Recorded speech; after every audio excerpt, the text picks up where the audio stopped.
Operation മഹാദേവിലൂടെ Pahalgam ഭീകരാക്രമണത്തിന്റെ മുഖ്യ സൂത്രധാരന്മാരെ വധിച്ചതായി സ്ഥിരീകരിച്ച് കേന്ദ്ര ആഭ്യന്തരമന്ത്രി അമിത്ഷാ. തെളിവുകൾ എണ്ണിപ്പറഞ്ഞായിരുന്നു ലോക്സഭയിൽ അമിത്ഷായുടെ അഭിസംബോധന. പഹൽഗാമിൽ നിരപരാധികളെ കൊല ചെയ്ത 3 ഭീകരവാദികളെയാണ് ഓപ്പറേഷൻ മഹാദേവിലൂടെ സുരക്ഷാ സേന വധിച്ചതെന്ന് കേന്ദ്ര ആഭ്യന്തരമന്ത്രി അമിത്ഷാ ലോക്സഭയിൽ ചർച്ചയിൽ പറഞ്ഞു. പഹൽഗാം ഭീകരാക്രമണത്തിന്റെ മുഖ്യ സൂത്രധാരനായ സുലൈമാൻ ഷാ, ജിബ്രാൻ, ഹംസ അഫ്ഗാനി എന്നിവരെയാണ് സുരക്ഷാ സേന വധിച്ചത്.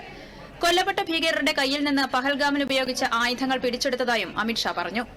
തെളിവുകൾ നിരത്തിയാണ് സംസാരിക്കുന്നത്.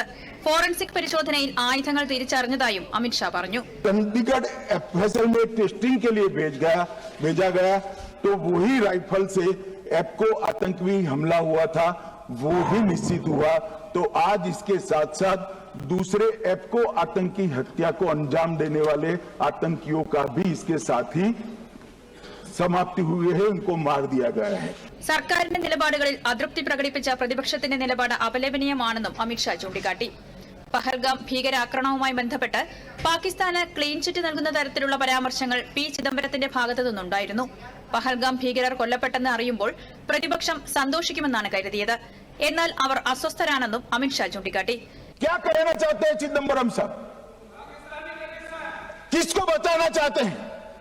पाकिस्तान को बचाकर आपको क्या मिलेगा? मान्यवर, हमारे पास, मैं आज चिदंबरम साहब को कहना चाहता हूं, मैं आज चिदंबरम साहब को आपके माध्यम से कहना चाहता हूं, हमारे पास प्रूफ है, वो भी मैं सदन के सामने रखना चाहता हूं. ഭീകരാക്രമണങ്ങൾക്ക് സൈനിക ശക്തി ഉപയോഗിച്ച് മറുപടി നൽകുന്നതിൽ കോൺഗ്രസ് പരാജയമാണെന്നും അദ്ദേഹം ചൂണ്ടിക്കാട്ടി.